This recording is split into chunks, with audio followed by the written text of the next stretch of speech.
এজাক বৰষুণতেই স্মাৰ্ট চিটিৰ মুখাশৈয়ী কৃত্ৰিম সাগৰত বুৰ যায় আমাৰ গুৱাহাটী মহানগৰী। আকাশৰ কলা মেঘজাক আজিৰ গুৱাহাটীবাসীৰ বাবে আশীৰ্বাদ নহয় অভিশাপহে হৈ পৰিছে। ইয়াত আমাৰ জনসাধাৰণৰো কিছু দোষ আছে আৰু লগতে চৰকাৰ প্ৰশাসনৰো এক বুজন সংখ্যক ব্যৰ্থতা আছে। উন্নয়নৰ ঢাকঢোল বজোৱা চৰকাৰখনে উৰণীয়া সেতু নিৰ্মাণ কৰাত পিছপৰি ৰোৱা নাই। যি তৎপৰতা দেখুৱাইছে উৰণীয়া সেতু নিৰ্মাণ কৰিবলৈ, সেই একেই গাম্ভীৰ্য মহানগৰীৰ নলা নৰ্দমা পৰিষ্কাৰ কৰাৰ ক্ষেত্ৰত কিন্তু দেখা নাযায়। সেইবাবেই বছৰি বছৰি আমাৰ গুৱাহাটীবাসীয়ে কৃত্ৰিম বানপানীত ভুগিবলগীয়া হৈছে। জনসাধাৰণ নিজৰ প্ৰাণ পৰ্যন্ত হেৰুৱাব লগা হৈছে।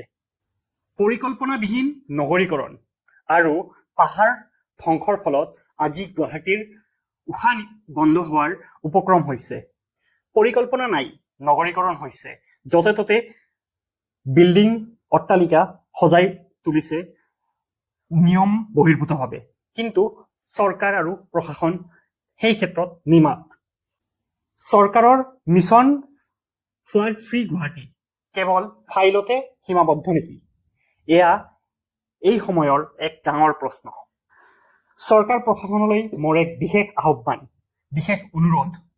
গুৱাহাটীক কেৱল কাগজত নহয়, বাস্তৱত স্মাৰ্ট চিটি কৰাৰ এয়াই সঠিক সময় আৰু আপোনালোকে কৰিব বুলি আমি সকলোৱে আশাৰে অধীৰ অপেক্ষাৰে বাট চাই আছো। ধন্যবাদ।